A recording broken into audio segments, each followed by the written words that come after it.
Breakfast Brigade. This morning's broadcast brings to Reveille Hour listeners the Tuesday Breakfast Brigade concert of the great chorus choir of the Chicago Gospel Tabernacle. Paul Rader will be at the microphone again to greet breakfast brigaders. Rader always put on a good show because his idea was that you gotta get the people's attention.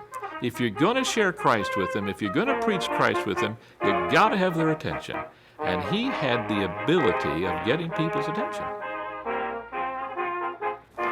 And Paul Rader, of course, was listened to all over the country. Anybody who could get to the radio would like to listen to Paul Rader. To wake up and say it like that makes it a good morning, doesn't it?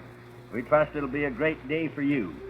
Well, what Rader seemed to bring to the table for radio was that he had the gift to be able to speak conversationally and in an intimate fashion to folks that really made him seem like a friend. That's the joy of this great and wonderful experimental life with Jesus Christ, as absolutely scientific as anything that any man could ask.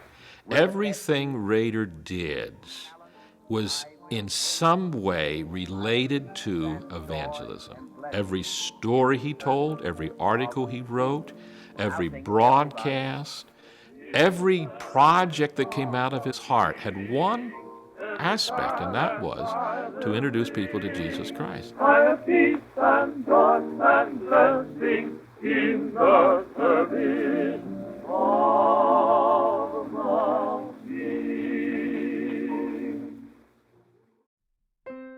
Paul Rader was born in Denver, Colorado, 1879. His father was a Methodist revival speaker, and Paul Rader himself would often go with his father on the revival campaigns, and as a boy would often sing before the beginning of the services. Paul Rader would often accompany his father on his expeditions out into the countryside in rural Colorado and the Denver area, and he was very much shaped by his experience growing up out there on what was very much a frontier setting. In his later sermons, he would retell, experiences of being a ranch hand and a cowboy, and yet, by virtue of his father and the position he was in as a Methodist minister and official out there, the Raiders really were part of a civilizing influence that was coming to bear on that area out there.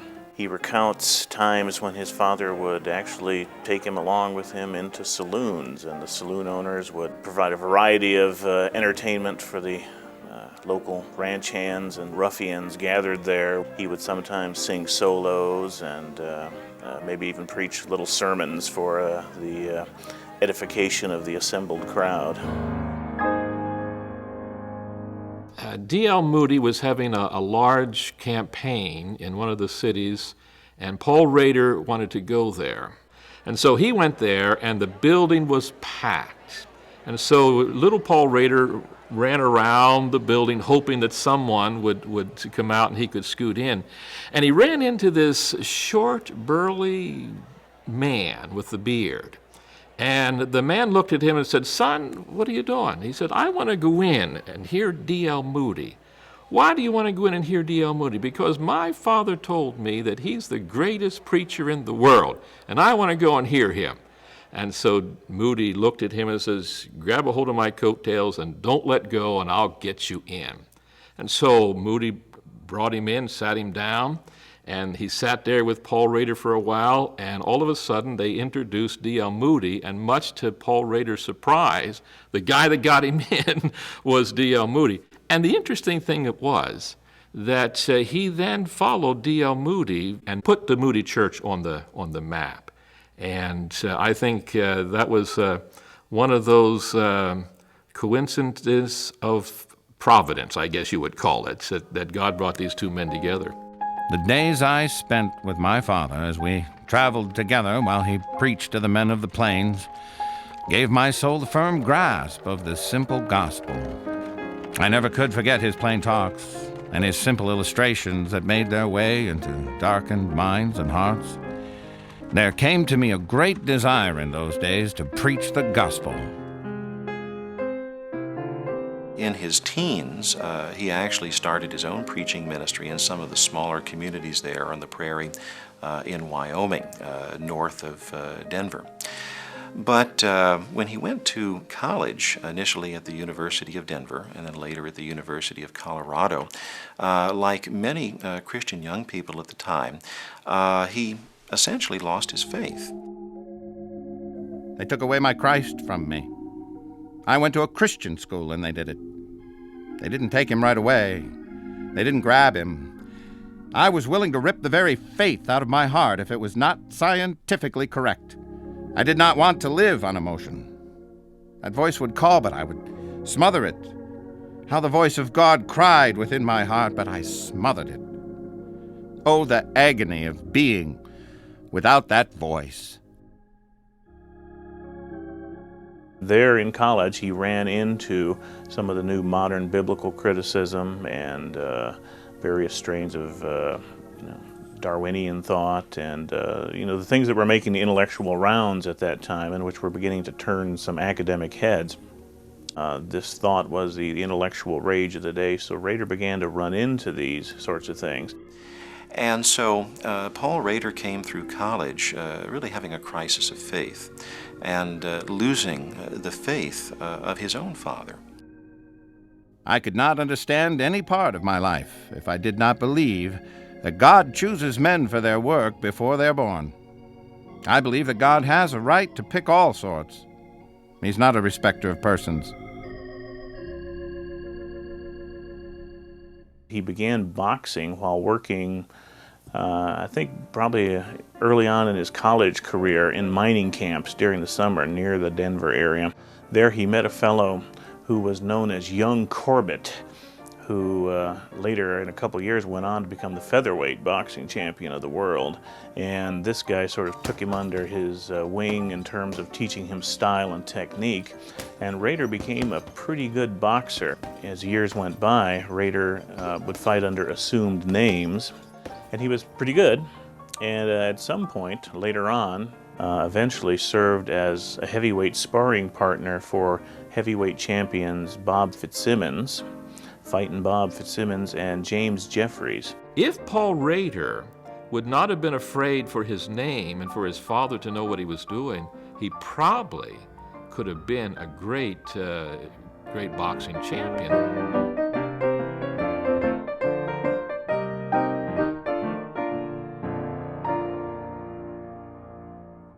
Eventually, he actually secured ordination in the Congregational Church and became a liberal minister in 1906 at a church in Boston.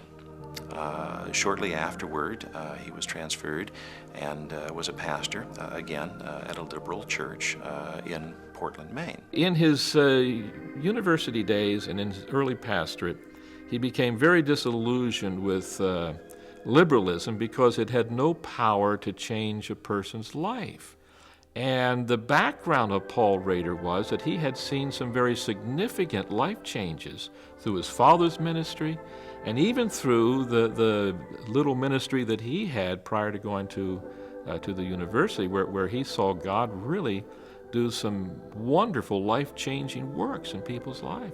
And I think once a person got a taste of that, he can't settle for anything less. And so all of that glamour of the modernistic movement and the liberal movement began to pale as far as Paul Rader was concerned. It didn't satisfy him like the old life did. He was beginning to ask questions, what's it all about and what am I doing? And he had tried all these different things, and the faith that he had learned from his parents, he just was not anchored in that. He'd been a liberal minister, and that didn't seem to hold the answers. And so he went to New York City. And in New York City, he became involved in oil speculation and public relations for an oil company. And given his later career, I'll bet he was pretty good at it. His connections in the boxing world brought him to people who could finance a big oil company, and he was part of it, and he was making gobs of money. And so he sent a telegraph back to his wife that he meant to say, "I am now set for life." But the telegraph operator made some kind of mistake and they mixed up the last word. And so his wife telegraphed back and said, "You're set for what?" And that telegraph just all of a sudden threw all kinds of lights and buzzers in Paul Rader's head. What am I really set for? He found himself in 1911 in Times Square, New York. And there was an electric sign on Times Square. It was very famous. And it was for a silk company. And one of the benefits of silk is that it doesn't unravel like regular cloth. And so the electric sign had a picture. It would start out with a white cat's paw. And this kitten's paw would start reaching, and then a little red thread would start coming into the sign. And the kitten would reach for the red thread, and eventually he would become completely tangled up. And he said, "That's me. That's where I am. I'm all tangled up in doubt and uncertainty, and I need to come to a certain confidence in the authority of the Word of God." So he locked himself into a room. He had several rooms there in the city, several apartments, and he locked himself into one. And 3 or 4 nights, whatever, he stayed on his knees until he really settled matters with God. He took his Bible, the Bible that had been given to him, he set it on the floor and stood on it, literally stood on the Bible. And he committed himself to stand firmly upon the authority of the Word of God and to preach it with confidence in the future. The Bible is written right side up, but men are living upside down. You cannot afford to take man's opinion of the book as long as he's standing on his head. When he's converted and trotting straight with God, the whole Bible is as clear to follow as a fire engine. And when Paul Rader came out of that room, he was a different man than when he went in. I do not believe I lost my scientific attitude of mind. I do not believe I lost the Greek attitude of questioning and thinking. But I do say to you, calmly and plainly tonight, I have lost every doubt I ever had about Jesus Christ. I am more certain of Jesus tonight than I am of anything else. From that moment on, it is a straight line. Makes mistakes here and there, but he knows what he's doing, he knows where he's going, and he knows what God wants of him, and he never turns back. I walked out into the street that night and preached with old-time boyhood freedom and joy. Christ seemed to stand up on the inside of me as my very life and wisdom and words. I came by his leading hand from place to place through much prayer and waiting, ending up in Pittsburgh. Rader at the Pittsburgh Tabernacle sort of re-immersed himself back into the world of revivalism and began to sort of learn the revivalist art. I eventually preached at the Gospel Tabernacle of the Christian Missionary Alliance in Pittsburgh, going out from there to conventions and revival meetings until the Lord led me in a few years to Moody Church. Rader's philosophy at Moody Church really was to reach the common man on the street in Chicago.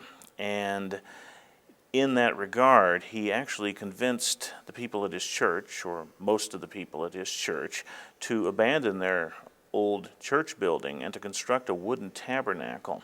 And Rader also felt that, well, if one meeting is good, 2, 3, 4, 5 is even better. So they began to institute nightly meetings every night of the week except Monday down at the new Moody Tabernacle. I was brought there by my grandmother, who wanted me to hear the gospel and hear the music and so forth. As I sat there on my wooden bench, I looked up there and saw this big man come out ready to preach. That was Paul Rader. And then I heard him preach. He preached so beautifully and so forcefully that I felt he was speaking right to me. Here he is, he's fulfilled the law, and now he's come as light, like tearing away. Hearing the gospel for the first time, that changed my whole life. Paul Rader held a one-year campaign that he spoke every night at. and never spoke to less than 4,000 people. Now, that's an unbelievable thing. Well, he was can I say this? I don't think he would be offended. He was the P.T. Barnum of Christianity. I mean, he knew how to put a spin on something that would get people's attention. I mean, you and I could say this very same thing that Paul said, but we would never have the impact. Anything he did had headlines about it. I mean, he never did anything in a corner. Everything was as open and as free as possible. And if you would go into a Paul Rader tabernacle, there was a band there. There was drums there. I mean, it was like you're being at a Salvation Army rally at every service. Well, that wasn't the style of churches in those days. He captured the ear of Chicago. What Billy Sunday could not do in his rebel-rabble campaigns, Paul Rader did with his preaching. People loved him. He had the ear of Chicago like no other person did, apart from probably D.L. Moody himself, you see. Paul Rader sort of had the Moody magnetism that people just flocked after Moody, people just flocked after Paul Rader. So I think the connection there is a very significant one in my mind. Rader built it into one of the largest churches in the country at that time. At some of those tabernacle meetings, they would draw 5,000 to 6,000 people. So it was a really substantial operation. However, there was an element within the church, some of the more traditionalist folks, and also sort of an upper crust element that had been there, before Rader had arrived, who really didn't cotton to sitting in the sawdust and on old hard benches in this drafty old tabernacle. And they really wanted to get back to something more traditional, something that was more dignified and that was more in keeping with their social position. So there began to be a movement within the church opposing Rader's philosophy. Paul Rader was a character. He was an entrepreneur, he was an individualist, he was a pioneer, he was an idea person, he was an innovator. And these kinds of people don't function comfortably within organizational structures. So he could come in and get something started. He could attract people. He could inspire them. He could bring them to commitment. Preached effectively at Moody Church. But relationships were not always easy for him. And following the lead of the board or whatever was not easy for him. If he felt God impressing him to do something, that's all he needed. He didn't need anybody else to say, well, I think that's a good idea, Paul. No. If he felt that was God's call upon his life, he did it, and he didn't care about the consequences. Paul Rader was an evangelist. He was not a pastor. He was not a theologian. He was an evangelist. His concern was to reach the world. And the Moody Church wanted a pastor, and he just couldn't work in that. He would sit down, he would tell you anything that he thought you wanted to hear in order to get it over with so that we can get back to the main business of evangelism. One great objective obsesses me. I can think of nothing, I can dream of nothing but the joy of being a fellow servant with the Holy Spirit and getting this gospel at last to the uttermost part and bringing Jesus back again to this old world. If there was ever a need for a forward movement in world evangelism, the hour has struck. It is our last chance. Now, despite the fact that Rader was the pastor of the independent Moody Church, he was still connected with the Christian and Missionary Alliance. He was elected vice president, and when the CMA's founder, Dr. A.B. Simpson, died, it was generally assumed that Rader had been sort of anointed his chosen successor, and Rader became the president of the Christian Missionary Alliance. Well, that didn't sit well with a lot of the folks back in Moody Church and added another dimension to the problems there, because Rader was always off doing CMA business, going on missions trips, that sort of thing. When he became president of the Alliance, he never asked the Moody board, what do you fellas think about this? You know, all of a sudden they found, I think in the newspaper, that here Paul Rader, their pastor, was now president of a denomination, and that didn't sit well with them, you see.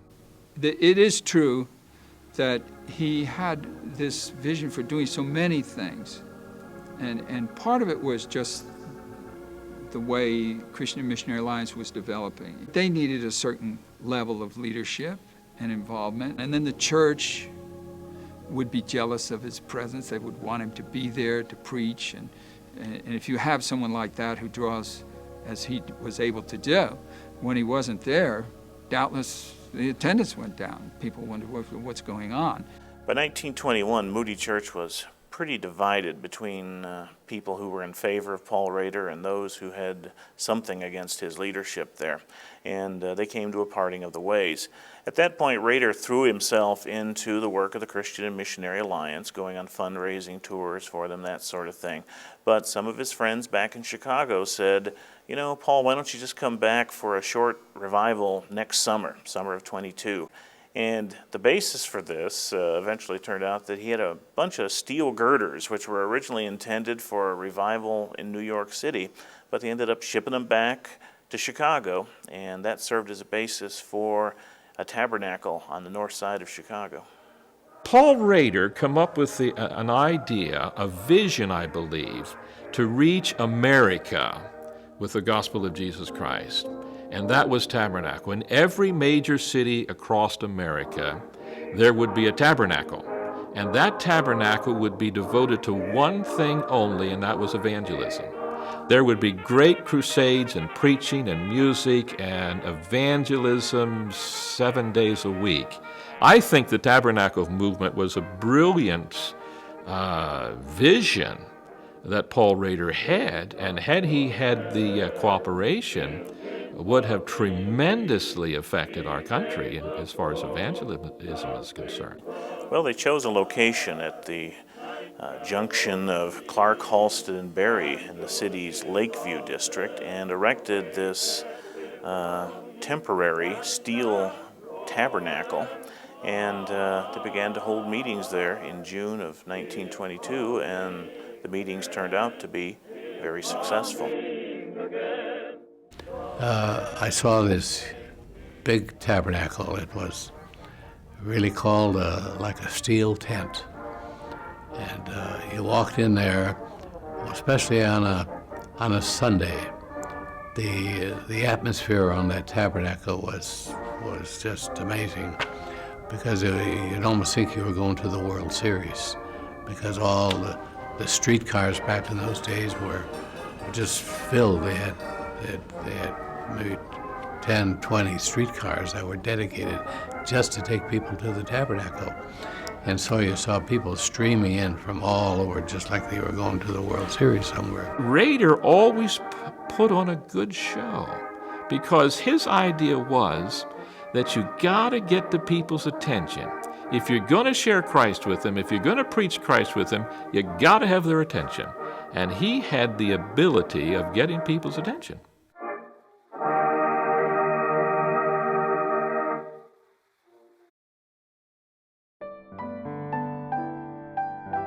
Being the promoter par excellence that he was looking for any opportunity to be able to promote the work.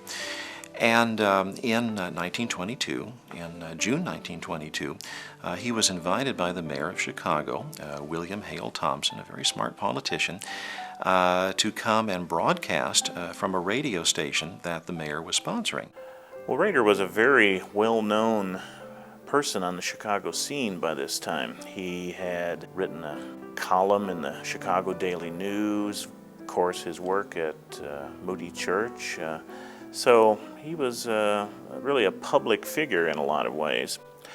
So Rader was invited by the mayor of Chicago, William Hale Thompson, to come on down to their new radio station, WBU, which was on the roof of City Hall, this rough wooden shack that had been put together in the midst of the radio craze there in the early 20s, and Rader was invited to come do some services. And it was made out of pin boards, and they were brought to the roof of Chicago City Hall. And then the engineer said, okay, now what I want you to do is that there's a hole cut out in the side of this studio, and when I shove the phone through that hole and I say play, you play.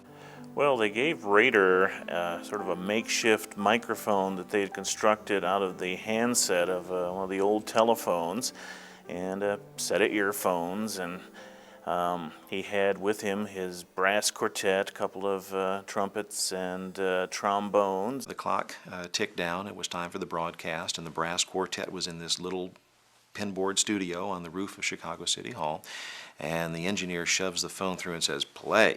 And these guys said that they just sort of pointed their horns in the direction of the microphone and played as loud as they could.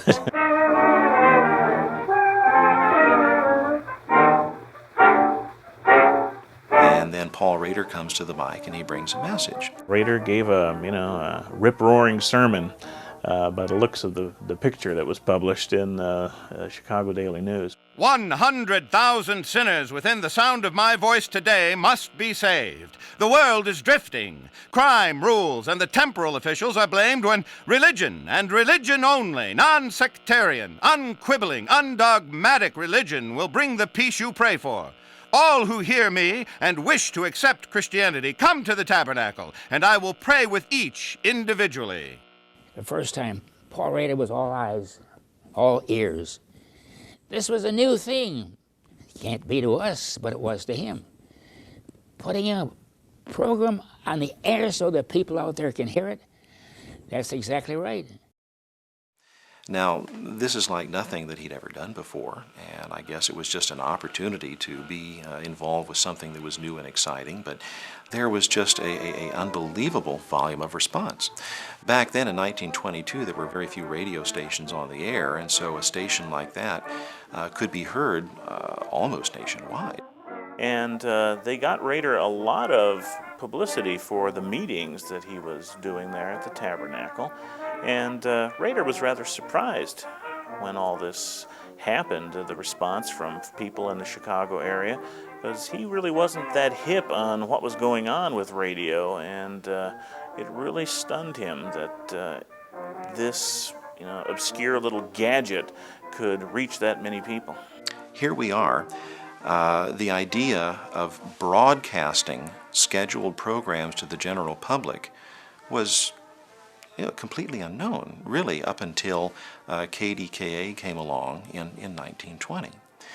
And here we have Paul Rader, only 2 years later, making his first broadcast. And so, when Paul began to think about that, what a wonderful opportunity that would be to get the gospel out. To tell people by that, talking to that little microphone, they could understand. And so that's the way it happened. That broadcast, that meant a great deal to Paul Rader. And afterwards, he got to thinking about that, wondering maybe if he shouldn't start in on radio even right now. Radio can push out the walls of the biggest church and reach the unsaved man. There's nothing in the Bible that tells the world to come to the church, but there's plenty in the Bible that tells the church to go to the world. Radio takes the gospel to the unchurched, and that's why I'm using it. There were a lot of preachers and Christian lay people who had questions about radio when it first came on the scene. Well, this is something that there's so much secular entertainment on it, and we don't want to participate in a medium that is so secularized and worldly. And we don't want people to listen to radio, listen to us, and then get hooked on other things. And the church did not trust radio. They said, of course, preached a lot about it, that Satan is the prince and power of the air, radio goes through airwaves, so radio is the devil's instrument. Or perhaps more trenchantly, it'll give rise to kind of a stay-at-home attitude where people just won't go to church, they'll just stay at home, and it might take away from church attendance or take away from church donations and giving. And there was a good deal of reticence about radio in some quarters. Well, Rader looked at it and saw a marvelous way of reaching people that he could never touch personally, one-on-one. He didn't see it theologically, the Prince of Power of the Air, all that kind of stuff. Now, he saw it as a tool to reach people with the gospel of Jesus Christ. It took a hold so easily and so well because everybody was wild about radio in those days. We took a little crystal set you had to tune in to try to see if you could get something to come in on your earphone. And as soon as they could get a better radio, they'd get a better one. But Paul Rader did recognize something very important, which is that radio, like any medium, has its own unique properties, and it needs to be used in a certain way in order to make the presentation effective, and was probably the first to realize that because the medium had changed, that the presentation of the message needed to take that into account. And so he placed a great deal of emphasis on having programming over the radio that was dynamic, that would attract people to want to listen. These radio receiving sets can be easily marred. Sometimes nothing is received but a buzz or sputtering. Sin has marred the soul and spirit, so that instead of receiving gladly all that comes from God, the sputter and bluster and cross currents of unbelief kill out his revelation. Rader was appearing on the radio occasionally between 1922 and 1925, maybe in an invitation to do a morning sermon or maybe an evening service, a guest speaker shot. And he was continually impressed by the response that he was getting. And when he learned that the mayor of Chicago, William Hale Thompson, was planning on starting his own radio station as kind of a promotional tool to get him reelected as mayor, Rader was very interested, and Thompson gave him the invite. Well, why don't you come down to the studio, and you and the Tabernacle can do a couple hours a day, maybe the morning, maybe the evening, whatever, and that can be kind of your weekly radio guest shot. Our Father, we pray that hearts that are now going out to their work, that have to go about the busy trades of the day, may right now dare to trust, dare to believe thee, get a hold of one of thy promises, and trust thee this day, and know that thou hast wonderful love to bestow upon men and wonderful guidance today. Amen.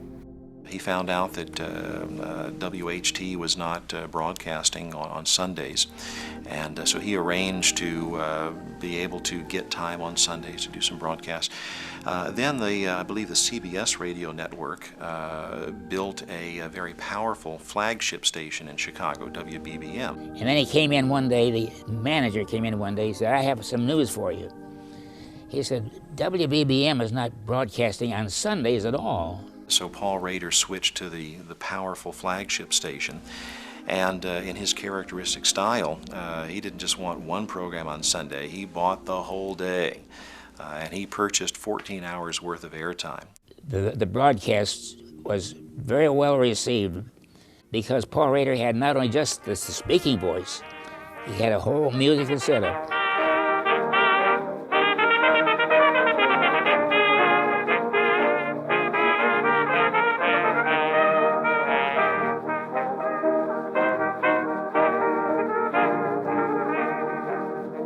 The whole Tabernacle was sort of transformed into a radio studio called the Burlap Bungalow, and because of the burlap draping the walls, they set up this, fully functioning, one day a week radio station. That WJBC Chicago is our station, sending out an all-Sunday program that begins at 10 tomorrow morning with Billy Sunday. This was a great step forward for Paul Rader. He decided that was the thing he'd like to do.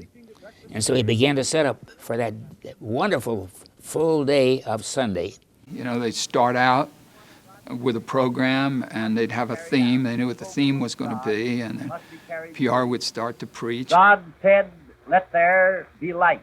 Then one of the musicians would identify something that would fit in, kind of raise his hand, and they'd transition into that, do a little musical piece, go back into preaching, you know. God gave another command that must be carried out. He said, let the waters that were upon the face of the earth be gathered together in one place, and let the dry land appear.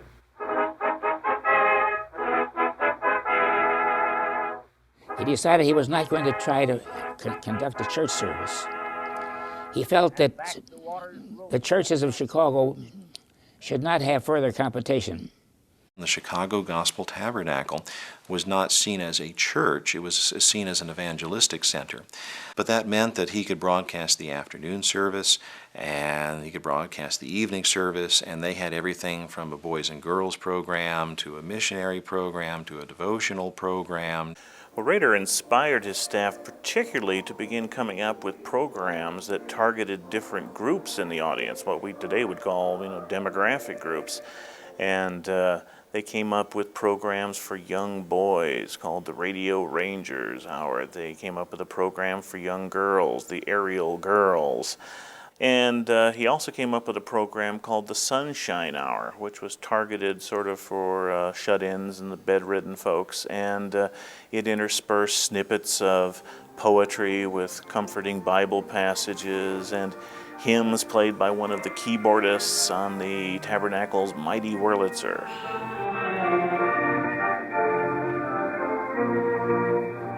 And then the evening service for Paul Rader on the Sunday night, that was one of the big services of the whole week. And the Tabernacle was just packed full of people.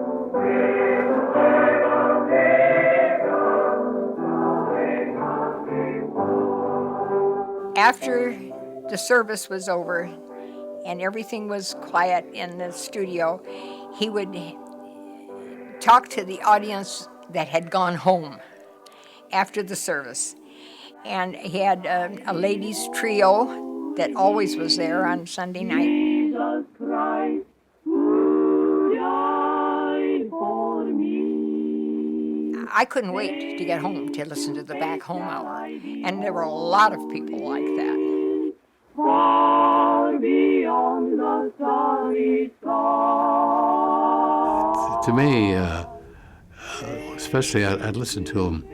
He was on one of the evening programs, and I'd sit in the studio sometime up outside the studio, and he was the engineer in practically everything, and he'd ring the bell. They do bong bong bong, and he would do that, and to just listen to him, you just couldn't take your eyes off it. It is a wonderful love that sent Jesus Christ into this world of ours, and it's opened up a great fountain of love.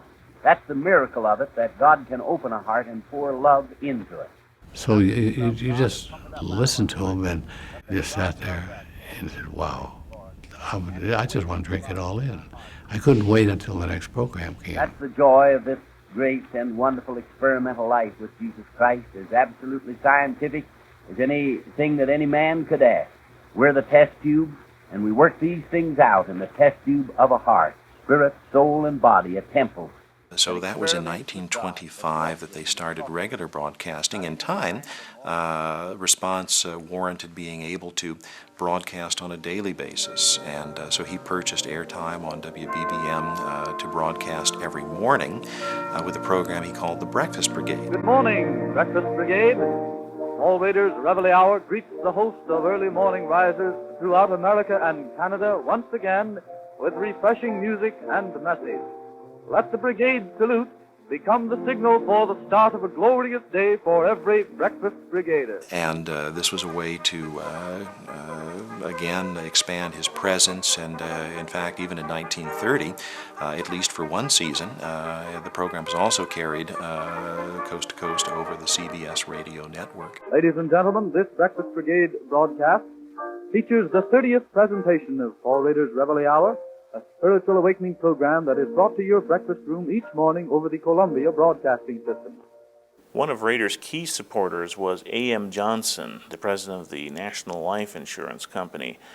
Johnson and his wife had ties to Rader back to the Moody Tabernacle days, and over the years he had been a staunch financial backer. And he also approached Rader with the idea, if you want to get into this radio thing, I can help you with that.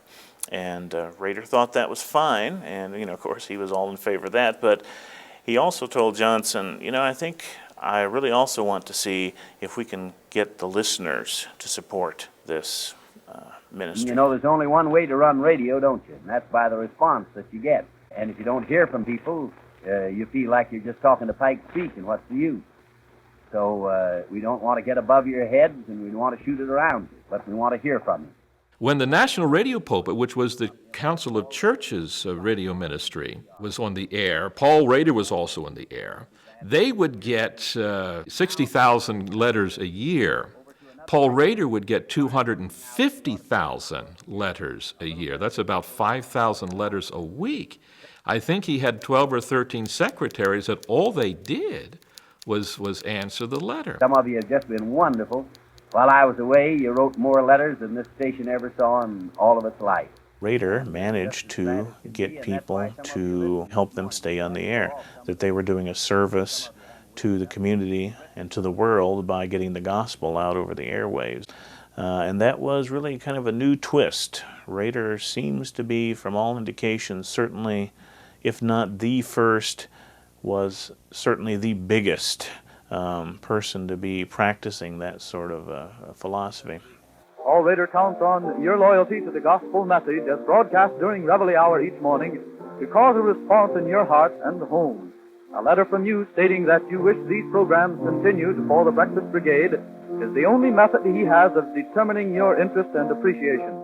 Address him. Rader came up with all sorts of unique ways to sort of get people to keep interested in this fundraising things. He would not only send them pamphlets and sermons, but he would send them little unique, what they would call souvenirs. You drop us a letter today, I want to send you back an autographed signature. The signature is terrible, but it's genuine. And the people would write in for those things by the hundreds and by the thousands. And when they wrote in, many times they'd put a gift in. And we'll be glad to send the souvenir back to you. Now, will you sing around? Another one of the ideas that Rader came up with to connect with the audience out there, particularly people who were listening hundreds of miles away, which was a practice at the time, was this thing called the family tree. People would send in their names, send him a letter, and Rader would put the person's name on the family tree. And during the broadcast, Rader would read some of these names, like, we'd like to acknowledge Mr. and Mrs. John Smith of Ottumwa, Iowa, and that they've sent us a little note here and saying that they've been real blessed by our ministry and that they're with us all the way. We want to thank those folks. And this was just a way of really creating connection with the people out there, sort of an intimacy, and in a lot of ways sort of solidifying this new relationship of being kind of their electronic radio pastor. And it got to be that radio was the big thing, and tied into the Chicago Gospel Tabernacle. Paul Rader's Reveille Hour is coming to you, ladies and gentlemen, from the Chicago Tabernacle Station, WJBT. What Rader seemed to bring to the table for radio was that he had the gift to be able to speak conversationally and in an intimate fashion to folks that really made him seem like a friend. And he sort of envisioned you maybe sitting across the table from him. Maybe you've got your Bibles open or you're just sharing a cup of coffee, and he's talking to you one-on-one as a friend or a neighbor.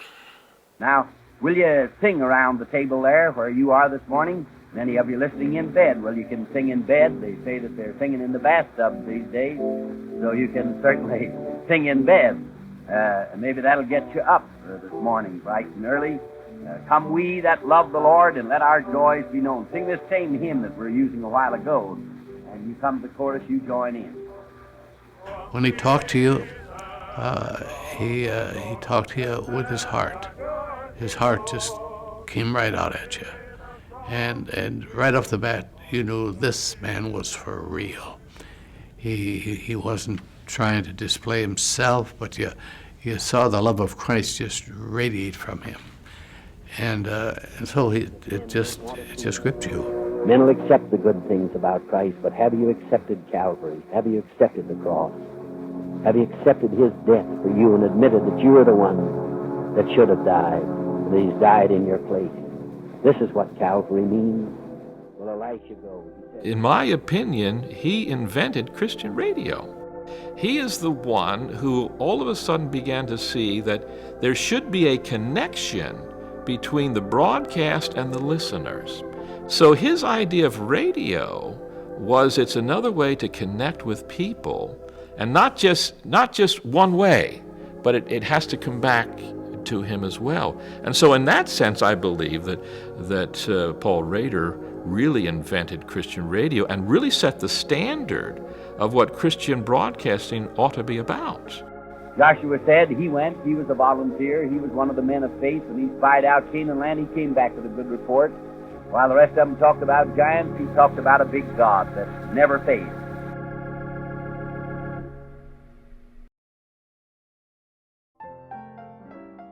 One of the other ministries that Rader got a lot of publicity and attention for was his pantry, Paul Rader's Pantry, they called it, which was an attempt to feed Chicago's poor during the Depression.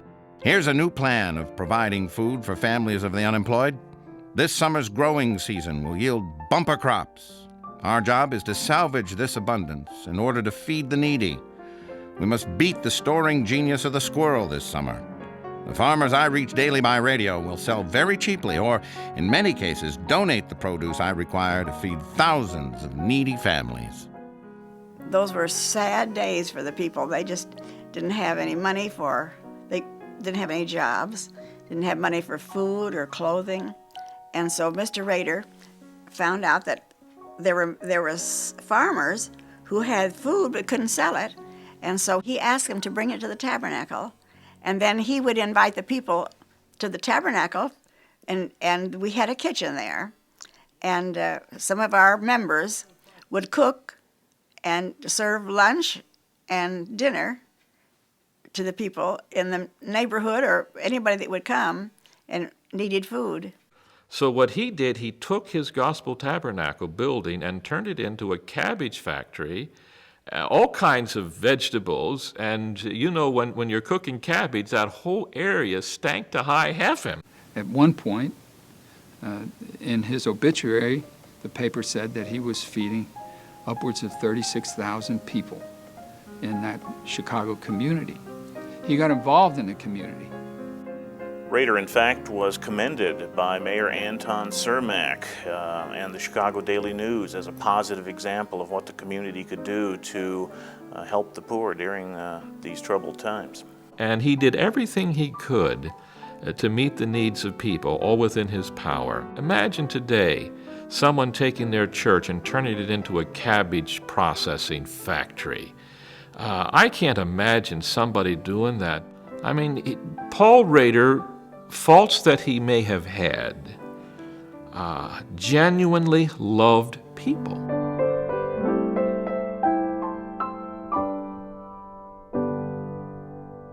The Depression was really what scuttled Rader's radio ministry. As a man who just always had a vision for something bigger and better and new ideas and new programs, that was really sort of the wrong mentality to have during this time. And what really hurt him within that context was the fact that A.M. Johnson and his National Life Insurance was a victim of the Depression. Last week, I got a letter with some very bad news in it. One of my best friends in the world contributed considerably to the work of the Tabernacle and to the radio, and he's been compelled this last week to drop his gift. And therefore, it makes it very difficult to carry on our broadcasting work, even this Sunday broadcasting.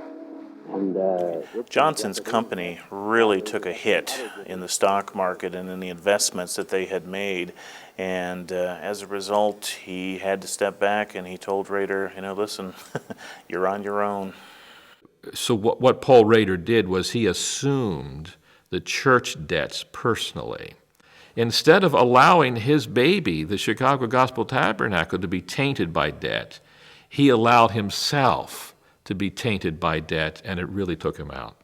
And I think had it not been for the Depression and the failure of A.M. Johnson's financial empire, that Paul Rader would have went on to really make his mark, and we would revere him today as the father of Christian radio. Trouble, we're all acquainted with that. It hangs to us tighter than a cat to a rag carpet. They tell us that trouble is good for us, that it stirs us to action. One fella has even gone so far as to say that a certain number of fleas is good for a dog. But I would have to talk that over with a good dog someday before I could accept it. I think in a sense, Paul Rader was a gambler for God. In a sense, he gambled in faith. He was willing to take risks. He was a risk taker. He was a pioneer, entrepreneur, and a passionate evangelist with a global vision. And his legacy emerges out of those characteristics.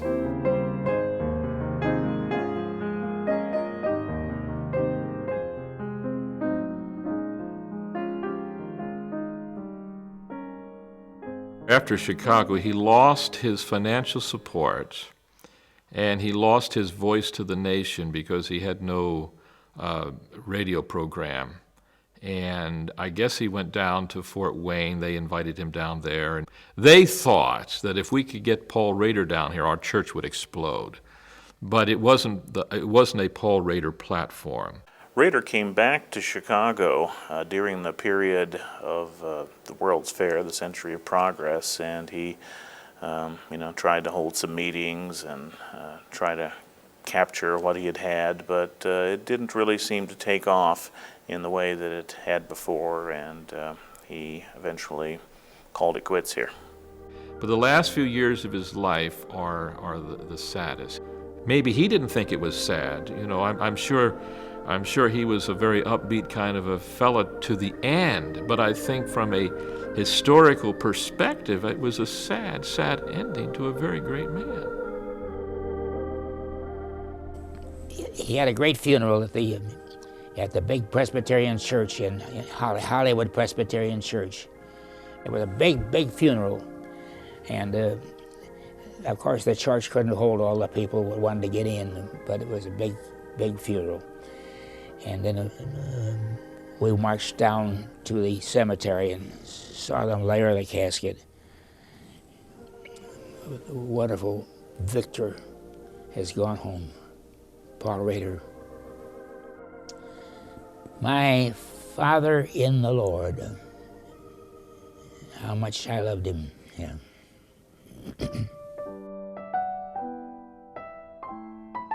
Well, the lasting impact of Paul Rader is that his vision continues without his name. And yet, much of what we have today in Christendom, as far as evangelism and missions is concerned, has come from the heart of Paul Rader. Really, when you think of those that were influenced directly by Paul Rader, it's almost a who's who of pioneers in religious broadcasting. Clarence Jones, who played in his band and was part of his music staff, he was so impressed by the power of radio that he went on to start the very first missionary radio station. That was HCJB for Heralding Christ Jesus Blessings in Quito, Ecuador, which went on the air on Christmas Day, 1931. Bringing to Reveille Hour listeners the Tuesday Breakfast Brigade concert of the great chorus choir. You think of the Awana Club ministry, which is global, incredible ministry around the world in training and inspiring young people. That came out of Chicago Gospel Tabernacle and Charles Fuller and the old-fashioned revival hour and the use of radio so effectively. Tremendous influence that came through the example of Paul Rader. Started off right. Here's the promise, the delightful promise for today, given by... He was not just a showman, although he was a good showman, but that wasn't all there was to Paul Rader, because I knew his whole family, not his brothers, and I knew his children. I knew his wife, and they were all just like that. They were so down to earth. But he cared about people, and you knew it. Paul Rader showed us that as Christians, if we are willing to be excellent in what we do, if we are willing to try and do something that is professional and compelling and excellent, and that takes into account the properties of how we get our message across, that we can do something that's effective. Now let's bow our heads around our breakfast tables, wherever we're listening this morning, and let's worship God together. We do worship. The lasting legacy of Paul Rader is in the lives of the many people that he influenced for mission, for evangelism, people he brought to faith in Jesus Christ, people whose imagination he fired for entrepreneurial evangelism, for differing ways that this could be done, the use of radio, the vision for global mission, the use of drama for presenting the imperative of mission, his own personal influence and commitment to bringing people to Christ, to keeping the priority of evangelism, and going beyond that to reach out into the community and into the world in mission. That's the legacy of the man. Am I a soldier of the cross, a follower of the Lamb? Are others to be martyrs and you not have a martyr spirit today? Shall we be the lollipop men of a lollipop age? Or shall we carry this gospel? Shall I pick up my cross and go forward today? Am I a soldier of the cross? Then I'll go with him.